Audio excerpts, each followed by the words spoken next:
ಕೆಲವೇ ತಿಂಗಳಲ್ಲಿ ಸಿಎಂ ಬದಲಾವಣೆ ಆಗ್ತಾರೆ.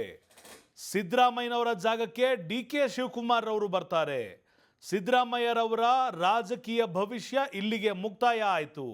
ಇನ್ನೇನಿದ್ರು ಡಿ.ಕೆ. ಶಿವಕುಮಾರ್ ಅವರ ಪರ್ವ ಆರಂಭ ಆಗುತ್ತೆ. AICC ಅಂದರೆ ಆಲ್ ಇಂಡಿಯಾ ಕಾಂಗ್ರೆಸ್ ಕಮಿಟಿ ಈ ಮೊದಲೇ ನಿರ್ಧಾರ ಮಾಡಿದಂಥ ಒಂದಿಷ್ಟು ಬದಲಾವಣೆಯನ್ನು ಈ ವರ್ಷದ ಅಕ್ಟೋಬರ್ ಅಥವಾ ಸೆಪ್ಟೆಂಬರ್ನಲ್ಲಿ ನಾವು ನೋಡಬಹುದು, ಅಥವಾ ನವೆಂಬರ್ವರೆಗೂ ಕೂಡ ನಾವು ನೋಡಬಹುದು. ಇಂದು ಒಂದು ವೇಳೆ ಈ ರೀತಿ ಆಯಿತು ಅಂದರೆ ಮುಂದಿನ ಚುನಾವಣೆಯನ್ನು ಡಿ.ಕೆ. ಶಿವಕುಮಾರ್ ಅವರ ನೇತೃತ್ವದಲ್ಲಿ ಎದುರಿಸಲಾಗುತ್ತೆ. ಇಂತಹ ಅನೇಕ ಸುದ್ದಿಗಳನ್ನು, ಅನೇಕ ಆಯಾಮಗಳನ್ನು ನೋಡಿದ್ವಿ. ಆದರೆ ಯಾವಾಗ ಸರ್ಕಾರದಲ್ಲಿರುವಂಥ ಸಚಿವರೇ ಒಂದಿಷ್ಟು ಹೇಳಿಕೆಗಳನ್ನು ಕೊಡೋದಕ್ಕೆ ಶುರು ಮಾಡಿದ್ರೋ, ಬಹಿರಂಗವಾಗಿ ಮಾಧ್ಯಮಗಳ ಮುಂದೆ, ಕಾರ್ಯಕರ್ತರ ಮುಂದೆ, ವೇದಿಕೆಗಳಲ್ಲಿ, ಅವರ ಅನೇಕ ಕಾರ್ಯಕ್ರಮಗಳಲ್ಲಿ ಒಂದಿಷ್ಟು ಸಚಿವರು ಹೇಳ್ತಾ ಇದ್ರು, ಅಕ್ಟೋಬರ್ ಅಥವಾ ಸೆಪ್ಟೆಂಬರಿಗೆ ಸರ್ಕಾರ ಬದಲಾವಣೆ ಆಗುತ್ತೆ, ಅಂದರೆ CM ಬದಲಾವಣೆ ಆಗ್ತಾರೆ ಅಂತ. ಅದಕ್ಕೆ ಕೌಂಟರ್ ಆಗಿ ಮತ್ತೊಬ್ಬರು ಹೇಳ್ತಾರೆ, ಆಗಸ್ಟ್ ಅಷ್ಟೊತ್ತಿಗೆ ಕೂಡ ದೊಡ್ಡದಾದಂಥ ಕ್ಷಿಪ್ರ ಬೆಳವಣಿಗೆ ನಡೆಯುತ್ತೆ ಅಂತ. ಮತ್ತೊಂದು ಕಡೆ ಇನ್ನೊಬ್ಬರು ಸಚಿವರು ಹೇಳಿದ್ರು, ಅಂದುಕೊಂಡಂಥ ಯಾವುದೇ ನಿರ್ಧಾರ ಆಗದೇ ಇದ್ರೂ ಸಣ್ಣ ಪುಟ್ಟ ಬದಲಾವಣೆ ಆಗಬಹುದು. ಮತ್ತೊಬ್ರು ಹೇಳ್ತಾರೆ, ಹೈಕಮಾಂಡ್ ಡಿಸೈಡ್ ಮಾಡುತ್ತೆ, ನಾವ್ಯಾರು ಡಿಸೈಡ್ ಮಾಡಲ್ಲ, ನಾವೇನಿದ್ರು ಸರ್ಕಾರ ಹೇಳ್ದಂತೆ ಕೇಳ್ತೀವಿ, ಹೈಕಮಾಂಡ್ ಹೇಳ್ದಂತೆ ಕೇಳ್ತೀವಿ ಅಂತ. ಇವಿಷ್ಟು ಒಂದು ಕಡೆ ಆಯಿತು ಅಂದರೆ ನೇರವಾಗಿ CM ಸಿದ್ದರಾಮಯ್ಯನವರು ಒಂದು ಸ್ಟೇಟ್ಮೆಂಟನ್ನು ಕೊಟ್ಟಿರುವಂಥದ್ದು. ಪತ್ರಕರ್ತರ ಪ್ರಶ್ನೆಗೆ, ಸರ್ 5 ವರ್ಷ ನೀವೇ CM ಆಗಿ ಮುಂದುವರಿತೀರಾ ಸರ್ ಅಂದರೆ, ಯಾಕಯ್ಯ ನಿನಗೆ ಡೌಟು ಅಂತ ಕೇಳ್ತಾರೆ. ಅಲ್ಲಿಗೆ 5 ವರ್ಷ ನಾನೇ CM ಅಂತ ಸಿದ್ದರಾಮಯ್ಯನವರು ಹೇಳಿರೋಂಥ ಬೆನ್ನಲ್ಲೇ ಆಬ್ವಿಯಸ್ಲಿ ಮಾಧ್ಯಮಗಳು ಒಂದು ಪ್ರಶ್ನೆಯನ್ನು ಮಾಡುತ್ತೆ DCM ಆದಂಥ ಡಿ.ಕೆ. ಶಿವಕುಮಾರ್ ಅವರನ್ನ. ಸರ್, ಸಿದ್ದರಾಮಯ್ಯನವರು ಈ ರೀತಿ ಹೇಳ್ತಿದ್ದಾರೆ ಅಂದಾಗ what other choice do I have ಅನ್ನೋ ರೀತಿ ಮಾತಾಡಿದ್ದಾರೆ. ಅಂದರೆ ನನ್ನ ಮುಂದೆ ಇರುವಂಥ ದಾರಿಗಳು ಬೇರೆ ಯಾವುದಿದ್ದಾವೆ? ನೇರವಾಗಿ CM ಸಿದ್ದರಾಮಯ್ಯರವರನ್ನ ಬೆಂಬಲಿಸುವುದೇ ನಮ್ಮ ಆದ್ಯ ಕರ್ತವ್ಯ ಅಂತ ಹೇಳಿರುವಂಥದ್ದು. ಅಲ್ಲಿಗೆ ಎಲ್ಲವೂ ಸರಿ ಇದೆಯಾ ಪಾರ್ಟಿಯಲ್ಲಿ ಅನ್ನೋ ಒಂದು ಪ್ರಶ್ನಾರ್ಥಕ ಚಿಹ್ನೆ ಮೂಡ್ತಾ ಇದೆ. DCM ರವರು ಮಾತನಾಡಿದ ನಂತರ ಅವರ ಸಹೋದರ DK ಸುರೇಶನ್ನ ಮಾತನಾಡಿಸಾಗುತ್ತೆ. ಅವರು ಕೂಡ ಹೇಳೋದು, ನಮ್ಮ ಅಣ್ಣ ಶಿಸ್ತಿನ ಸಿಪಾಯಿ, ಕಾರ್ಯಕರ್ತನ ಹಂತದಿಂದ ಇಲ್ಲಿವರೆಗೂ ಬೆಳೆದಿದ್ದಾರೆ, ಆ ಕಾರಣದಿಂದ ಪಕ್ಷ ಏನು ಹೇಳುತ್ತೆ ಅದಕ್ಕೆ ಬದ್ಧರಾಗಿರ್ತೇವೆ ಅಂತ DK ಸುರೇಶ್ ಹೇಳ್ತಿರುವಂಥದ್ದು. ಇದೇ ಈ ಎಲ್ಲ ಲೆಕ್ಕಾಚಾರಗಳನ್ನ ನೋಡಿದಾಗ ಪಾರ್ಟಿಯ ಒಳಗಡೆ ಎಲ್ಲವೂ ಸರಿ ಇದೆಯಾ? ರಣದೀಪ್ ಸಿಂಗ್ ಸುರ್ಜೇವಾಲಾರನ್ನ ಬೆಂಗಳೂರಿಗೆ ಕಳಿಸಿ KPCC ಕಚೇರಿಯಲ್ಲಿ 42 ಶಾಸಕರು ಭೇಟಿಯಾಗೋದಕ್ಕೆ ನೋಟಿಸನ್ನು ಕೊಟ್ಟಿರುವಂಥದ್ದು, ಕರೆಯನ್ನು ಕೊಟ್ಟಿರುವಂಥದ್ದು. ಅವರ ಪೈಕಿ 40 ಜನ ಈಗ ಅಭಿಪ್ರಾಯವನ್ನು ತಿಳಿಸಿ ಹೋಗಿರುವಂಥದ್ದು. CM ರವರ ಬೆಂಬಲಿಗರು ಏನು ಹೇಳ್ತಾರೆ, ನಮ್ಮ ನಾಯಕರೇ ಮುಂದಿನ 5 ವರ್ಷ CM ಆಗಿರ್ತಾರೆ ಅಂತ ಸಿದ್ದರಾಮಯ್ಯನ ಬೆಂಬಲಿಗರು ಹೇಳುವಂಥದ್ದು. ಮತ್ತೊಂದು ಕಡೆ DK ಶಿವಕುಮಾರ್ ಅವರ ಬೆಂಬಲಿಗರು ಅಕ್ಟೋಬರ್ ಅಥವಾ ನವೆಂಬರ್ ಅಷ್ಟೊತ್ತಿಗೆ DK ಶಿವಕುಮಾರ್ ಅವರು ಮುಖ್ಯಮಂತ್ರಿ ಆಗ್ತಾರೆ ಅಂತ ಹೇಳ್ತಾರೆ. ಇಂತಹ ಹೇಳಿಕೆಗಳಿಂದ ಪಕ್ಷಕ್ಕೆ ಮತ್ತಷ್ಟು ಮುಜುಗರ. ಕೇವಲ ರಾಜ್ಯ ಮಟ್ಟದಲ್ಲಿ ಅಲ್ಲ, ಇದನ್ನು ರಾಷ್ಟ್ರೀಯ ಮಟ್ಟದಲ್ಲೂ ನೋಡ್ತಿರುವಂಥ ನಾಯಕರಿಗೆ ಅರ್ಥ ಆಗಿದ್ದಂಥ ಹಿನ್ನೆಲೆ ಈ ಹೇಳಿಕೆಗಳಿಗೆ ಫುಲ್ ಸ್ಟಾಪ್ ಇಡದೆ ಹೋದರೆ ಕರ್ನಾಟಕ ಸರ್ಕಾರವನ್ನು ನಿಭಾಯಿಸ್ತಿರುವಂಥ ಕಾಂಗ್ರೆಸ್ ಮುಂದೊಂದು ದಿನ ರಾಜ್ಯವನ್ನು ಆಳೋದಕ್ಕೂ ಕೂಡ ಆಗೋದಿಲ್ಲ ಅನ್ನೊಂದು ಲೆಕ್ಕಾಚಾರ ಏನಾದರೂ ಅಥವಾ ಮುನ್ಸೂಚನೆ ಏನಾದರೂ ಅವರಿಗೆ ಕಾಣಿಸ್ತಾ ಅನ್ನೋದನ್ನು ಹೈಕಮಾಂಡ್ ಹೇಳಬೇಕಾಗತ್ತೆ. ಯಾಕಂದರೆ ಹೈಕಮಾಂಡ್ ತೆಗೆದುಕೊಂಡಂಥ ನಿರ್ಣಯ ಈ ರೀತಿ ಸ್ಪೆಕ್ಯುಲೇಟ್ ಮಾಡಿ ನಾನು ಹೇಳಬೇಕು ಅಂದರೆ, ಪ್ರಾಬಬ್ಲಿ DK ಶಿವಕುಮಾರ್ ಅವರು ಒಂದು ಮಾತನ್ನು ಹೇಳ್ತಾರೆ, ಸಿದ್ದರಾಮಯ್ಯರವರನ್ನು ಬೆಂಬಲಿಸೋದನ್ನು ಮುಂದುವರಿಸ್ತೇನೆ ಅಂದಾಗ ಅವರ ಬೆಂಬಲಿಗರ ಮಾತನ್ನ, ಅಂದರೆ DKಶಿ CM ಆಗಬೇಕು ಅಂತ ಕಾಯ್ತಾ ಇದ್ದಂಥ, ಹಾತೊರಿತಾ ಇದ್ದಂಥ, ಆಸೆ ಪಡ್ತಿದ್ದಂಥ DKಶಿ ಬೆಂಬಲಿಗರೇ ಅವರ ಬಾಯನ್ನ ಮುಚ್ಚಿಸೋದಕ್ಕೆ ಈ ಒಂದು ಹೇಳಿಕೆಯನ್ನು DK ಶಿವಕುಮಾರ್ ಮೂಲಕ ಕಾಂಗ್ರೆಸ್ನ ಹೈಕಮಾಂಡ್ ಕೊಡಿಸ್ತಾ ಅನ್ನೋ ಒಂದು ಆಯಾಮವನ್ನು ನೋಡಬೇಕಾಗುತ್ತೆ.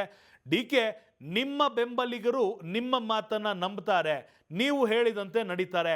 ನೀವೇ ನ್ಯೂಟ್ರಲ್ ಆಗಿ ಮಾತನಾಡಿದರೆ ಉಳಿದ ಮಾತುಗಳು ಕಡಿಮೆ ಆಗುತ್ತೆ, ಸರ್ಕಾರದ ಮೇಲೆ ಆಗಬೇಕಾಗಿರುವಂಥ ಡ್ಯಾಮೇಜ್ ಕಡಿಮೆ ಆಗುತ್ತೆ. ನೀವು ಈ ಹೇಳಿಕೆಯನ್ನು ಕೊಡಬೇಕು ಅಂತ ಪೂರ್ವ ನಿಯೋಜಿತವಾಗಿ ಏನಾದರೂ ನಿರ್ಧಾರ ಆಗಿತ್ತಾ ಅನ್ನೋ ಒಂದು ಆಯಾಮ ಕೂಡ ಈಗ ಮುಂದೆ ಬರ್ತಿರುವಂಥದ್ದು.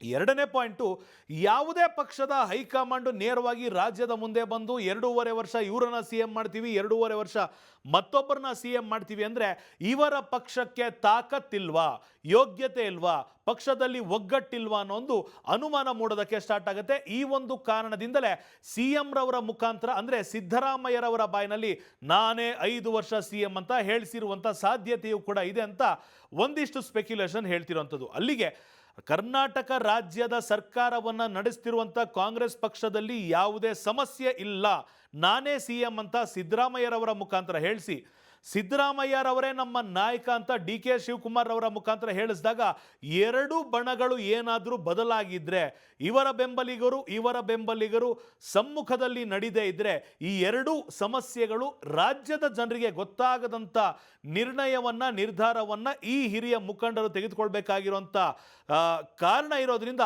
ಹೈಕಮಾಂಡ್ ಈ ರೀತಿ ಪ್ಲಾಂಟ್ ಮಾಡಿಸಿದ್ಯಾ ಅನ್ನೋ ಒಂದು ಪ್ಲಾನ್ ಈಗ ಅಂದರೆ ರೂಮರ್ ಆಗಿರ್ಬೋದು, ಸ್ಪೆಕ್ಯುಲೇಷನ್ ಆಗಿರ್ಬೋದು, ಈಗ ಬರ್ತಿರೋವಂಥದ್ದು. ಇವಿಷ್ಟು ಕಾಂಗ್ರೆಸ್ನ ವಿಚಾರ ಆಯಿತು. ಅಂದರೆ ಇದಕ್ಕೆ ಒಂದು ರೆಫರೆನ್ಸ್ ಕೊಡಬೇಕಾಗತ್ತೆ. ಬಿಜೆಪಿಯ ಸರ್ಕಾರದಲ್ಲಿ ಕಳೆದ ಬಾರಿ ಇದ್ದಂಥ ಬಿಜೆಪಿಯ ಸರ್ಕಾರದಲ್ಲಿ ಯಡಿಯೂರಪ್ಪರವರನ್ನು ಸಿ ಎಂ ಸ್ಥಾನದಿಂದ ಇಳಿಸಿ ಬಸವರಾಜ ಬೊಮ್ಮಾಯಿರವರನ್ನು ಸಿ ಎಂ ಮಾಡಲಾಯಿತು. ಒಂದಿಷ್ಟು ಆಂತರಿಕ ಕಲಹಗಳು, ಅಸಮಾಧಾನಗಳು, ಬೇಸರ, ಬೇಗುದಿ ಎಲ್ಲವನ್ನ ಕೂಡ ಬಿಜೆಪಿಯವರು ಬಹಿರಂಗವಾಗಿ ಹೇಳ್ಕೊಳ್ಳದೆ ಇದ್ರೂ ಕೂಡ ಇದು ಅನೇಕ ಜನರಿಗೆ ಗೊತ್ತಾಗುವಂಥ ರೀತಿಯಲ್ಲೇ ಮುಂದುವರಿಸ್ಕೊಂಡು ಬಂದಿತ್ತು. ಈ ಒಂದು ಎಕ್ಸಾಂಪಲ್ ಅನ್ನು ಮುಂದಿಟ್ಕೊಂಡಂಥ ಕಾಂಗ್ರೆಸ್ ಒಂದು ಗಮನವನ್ನು ಹೈಕಮಾಂಡ್ಗೆ ತಂದಿರುವಂಥದ್ದೇನು, ಬಿಜೆಪಿಯಲ್ಲಿ ಅಧಿಕಾರ ಬದಲಾವಣೆ ಮಾಡಿದ ನಂತರ ಕರ್ನಾಟಕ ರಾಜ್ಯದ ಅಧಿಕಾರವನ್ನೇ ಬಿಜೆಪಿ ಕಳೆದುಕೊಳ್ತು. ಈ ರೀತಿ ಇರಬೇಕಾದ್ರೆ ಕಾಂಗ್ರೆಸ್ನಲ್ಲೂ ಕೂಡ ಸಿ ಎಂನ ಬದಲಾವಣೆ ಮಾಡಿದರೆ ನಾವು ಒಂದಲ್ಲ ಒಂದು ದಿನ ಮತ್ತೆ ಅಧಿಕಾರಕ್ಕೆ ಬರೋದು ಕಷ್ಟ ಆಗುತ್ತಾ ಅನ್ನೋ ಒಂದು ಪ್ರಶ್ನೆ ಅಥವಾ ಆಯಾಮವನ್ನು ಹೈಕಮಾಂಡ್ ಮುಂದೆ ಇಟ್ಟಿರುವಂಥ ಬಹುತೇಕ ಸಾಧ್ಯತೆ ಇದೆ. ಒಂದಿಷ್ಟು ಹೆಸರುಗಳನ್ನ ತೆಗೆದುಕೊಳ್ಬೇಕಾಗುತ್ತೆ. ಡಿ ಕೆ ಶಿವಕುಮಾರ್ ಅವರ ಪರವಾಗಿ ಇಕ್ಬಾಲ್ ಅವ್ರು ಮಾತಾಡ್ತಾ ಇರ್ಬೋದು. ಡಿ ಕೆ ಶಿವಕುಮಾರ್ ಅವ್ರನ್ನ ಅಧ್ಯಕ್ಷ ಸ್ಥಾನದಿಂದ ಕೆಳಗಿಳಿಸಬೇಕು ಅಂತ ರಾಜಣ್ಣರವ್ರು ಹೇಳ್ತಿರ್ಬೋದು. ಸತೀಶ್ ಜಾರಕಿಹೊಳಿ ಅವರವರು 28ಕ್ಕೆ ನಾನೇ ಸಿ ಎಂ ಕ್ಯಾಂಡಿಡೇಟ್ ಅಂತ ಹೇಳ್ತಿರ್ಬೋದು. ಮತ್ತೊಂದು ಕಡೆ ಪರಮೇಶ್ವರ್ ಅವರು ಪಕ್ಷ ಯಾವುದೇ ಜವಾಬ್ದಾರಿ ಕೊಟ್ಟರು ಕೂಡ ನಾನು ನಿಭಾಯಿಸ್ತೀನಿ ಅಂತ ಹೇಳ್ತಿರ್ಬೋದು. ಮತ್ತೊಂದು ಕಡೆ ರಾಮಲಿಂಗಾರೆಡ್ಡಿರವರು ಬೆಂಗಳೂರು ಡೆವಲಪ್ಮೆಂಟ್ ಮಿನಿಸ್ಟರ್ ಆಗಬೇಕು ಅಂತ ಆಸೆ ಪಡ್ತಿರುವಂಥ ಸಂದರ್ಭದಲ್ಲೇ ಅನೇಕ ಬಾರಿ ಅವ್ರು ಹೇಳಿರುವಂಥದ್ದು ಡಿ ಸಿ ಎಂ ಏನಾದರೂ ಸಿ ಎಂ ಆದರೆ ನಾನು ಬೆಂಗಳೂರು ಡೆವಲಪ್ಮೆಂಟ್ ಮಿನಿಸ್ಟರ್ ಆಗ್ತೀನಿ ಅಂತ. ಇಲ್ಲಿಗೆ ಎಲ್ಲ ಸಚಿವರಿಗೂ ಕೂಡ ಅವರ ಸ್ಥಾನಮಾನದ ಬಗ್ಗೆ, ಅವರ ಗೆಲುವಿನ ಬಗ್ಗೆ, ಅವರ ಗ್ರೋತ್ನ ಬಗ್ಗೆ ಯೋಚನೆ ಇದ್ದಾಗ ಅವರು ಬೇರೆಯವರ ಹಿತಾಸಕ್ತಿಗಿಂತ ಅವರವರ ಹಿತಾಸಕ್ತಿಯನ್ನು ನೋಡೋದ್ರಲ್ಲೇ ತಲ್ಲೀನರಾಗಿರುವಂಥದ್ದು ಅದು behaviour of the human psychology ಅಂತೀವಿ. ಆ ರೀತಿ ಆಗಿರೋದ್ರಿಂದ ಕಾಂಗ್ರೆಸ್ ಈಗಾಗಲೇ ಅನೇಕ ಹಗರಣಗಳನ್ನು ಎದುರಿಸಬೇಕಾದಂಥ ಅನಿವಾರ್ಯತೆಯನ್ನು ಈಗ ತಂದೊಡ್ಕೊಂಡಿದೆ. ಅನೇಕ ಹಗರಣಗಳನ್ನು ನಾವು ನೋಡಿದ್ದೇವೆ. ಒಬ್ಬ ಸಚಿವರ ತಲೆದಂಡ ಆಗಿದೆ, ಒಬ್ಬ ಹಿರಿಯ ಅಧಿಕಾರಿಯ ಆತ್ಮಹತ್ಯೆ ಆಗಿದೆ. ಅನೇಕ ಮುಜುಗರಗಳನ್ನು ಎದುರಿಸುವಂಥ ಸಂದರ್ಭದಲ್ಲೇ ಪಕ್ಷದ ಆಂತರಿಕ ಕಲಹದಿಂದ ಇರುವಂಥ ಅಧಿಕಾರವನ್ನು ಕೂಡ ಕಳೆದುಕೊಳ್ಳೋದು ಎಷ್ಟರ ಮಟ್ಟಿಗೆ ಸರಿ? ಈಗಾಗಲೇ ಜನರು ಕಾಂಗ್ರೆಸ್ ಅಧಿಕಾರಕ್ಕೆ ಬರಬೇಕು ಅಂತ ಅವರನ್ನು ಬೆಂಬಲಿಸಿ ಅನೇಕ ಯೋಜನೆಗಳ ಫಲಾನುಭವವನ್ನು ಪಡಿತಾ ಇರುವಂಥ ಸಂದರ್ಭದಲ್ಲಿ ಈ ಕೈಯಲ್ಲಿರುವಂಥ ಬೆಣ್ಣೆಯನ್ನು ನಾವೇ ಜಾರಿಸಿಕೊಳ್ಳೋದು ಯಾಕೆ ಅನ್ನೋದು ಲೆಕ್ಕಾಚಾರ ಕೂಡ ಈಗ ಅರ್ಥ ಆಗಿರುತ್ತೆ ಹೈಕಮಾಂಡ್ಗೆ. ಮತ್ತೊಂದು ಕಡೆ ಇಡೀ ದೇಶದಲ್ಲಿ ಕಾಂಗ್ರೆಸ್ ಆಡಳಿತ ನಡೆಸ್ತಿರುವಂಥ ರಾಜ್ಯಗಳ ಪೈಕಿ ಕರ್ನಾಟಕವನ್ನು ಕೂಡ ಕಳೆದುಕೊಂಡ್ರೆ ಅವರ ತೆಕ್ಕೆಯಲ್ಲಿರುವಂಥ ಒಂದು ರಾಜ್ಯ ಮತ್ತೆ ಕಡಿಮೆ ಆಗುತ್ತೆ ಅನ್ನೋದು ಲೆಕ್ಕಾಚಾರ ಕೂಡ ಈ ಸದ್ಯದ ಮಟ್ಟಿಗೆ ಕಾಂಗ್ರೆಸ್ನ ಹೈಕಮಾಂಡ್ಗಿದೆ.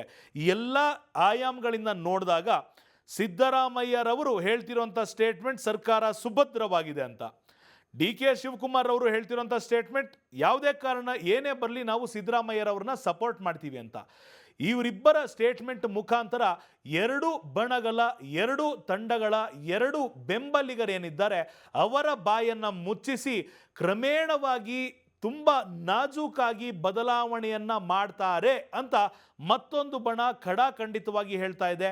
ಸೊ 2025 ಕಾಂಗ್ರೆಸ್ನ ಪಕ್ಷಕ್ಕೆ ಒಂದು ಮೇಜರ್ ತಿರುವನ್ನು ಕರ್ನಾಟಕ ರಾಜ್ಯಕ್ಕೆ ಸೀಮಿತಪಟ್ಟಂತೆ ನೋಡುತ್ತೆ ಅನ್ನೋದರಲ್ಲಿ ಸಂಶಯ ಇಲ್ಲ ಅನ್ನೋದು ಪ್ರಮುಖ ಆಸ್ಪದ ಆಗಿರ್ಬೋದು, ಪ್ರಮುಖ ಆಸ್ಪೆಕ್ಟ್ ಆಗಿರ್ಬೋದು. ಅದರ ಜೊತೆಗೆ 2028ರಲ್ಲಿ ಯಾವ ರಾಜಕೀಯ ಪಕ್ಷದಿಂದ ಯಾರು ಸಿ ಎಂ ಆಗ್ತಾರೆ ಅನ್ನೋದು ಡಿಸೈಡ್ ಆಗೋದು ಕೂಡ ಈ ಕೇವಲ 2 ವರ್ಷದ ಗ್ಯಾಪ್ನಲ್ಲಿ ಅನ್ನೋದನ್ನು ಕೂಡ ನಾವು ಗಮನಿಸಬೇಕಾಗಿದೆ.